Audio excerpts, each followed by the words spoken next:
नाशिकमधील आगामी कुंभमेळ्याचे प्रमुख म्हणून जळगावच्या महाजन साहेबांची नेमणूक झाली आहे।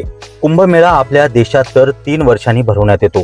त्यांच्या तयारीबाबत याच स्तंभातून आम्ही मनापासून चिंता व्यक्त करीत आहे। आता कुंभमेळ्याच्या तयारीसाठी तपोवनातील 800हून अधिक झाडांची चिता रचण्याचं काम करण्यात येणार आहे। या वृक्षतोडीच्या विरोधात नाशिकची सामान्य जनता महाजन साहेबांना विनंती करत आहे, नाशिकचे हे वृक्षवैभव आपण नष्ट करू नये। तपोवनात जी झाडे आहेत त्यापैकी बरीचशी झाडे शतायुष्य आहेत, हे या ठिकाणी नमूद करण्यात देखील आलं आहे। वृक्षवली आम्हा सोयरे असे म्हणत आपण ज्या झाडांची पूजा करतो असे वड, पिंपळ आणि कडुलिंब यासारखी झाडे या कत्तलीमध्ये तुटणार आहेत। या झाडांच्या फळांचा उपयोग आपल्या खाद्यपदार्थांमध्ये होत असतो।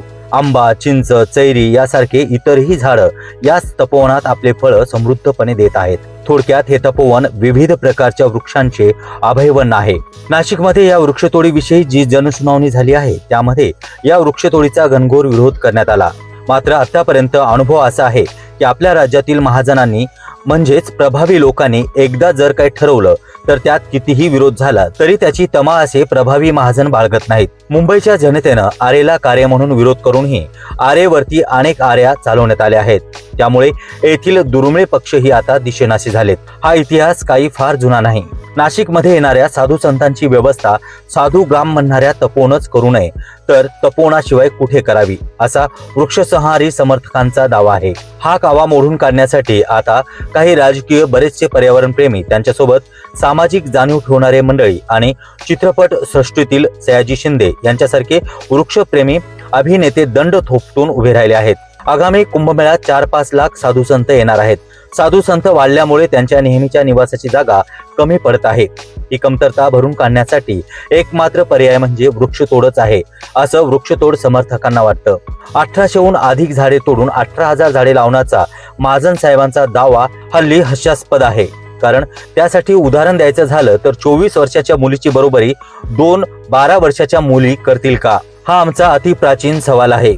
श्रीराम, सीता, लक्ष्मण पंचवटीच्या छायेतच राहिले होते। लक्ष्मणानं शूर्यपणानं नाक आणि कान इथेच कापले आहेत।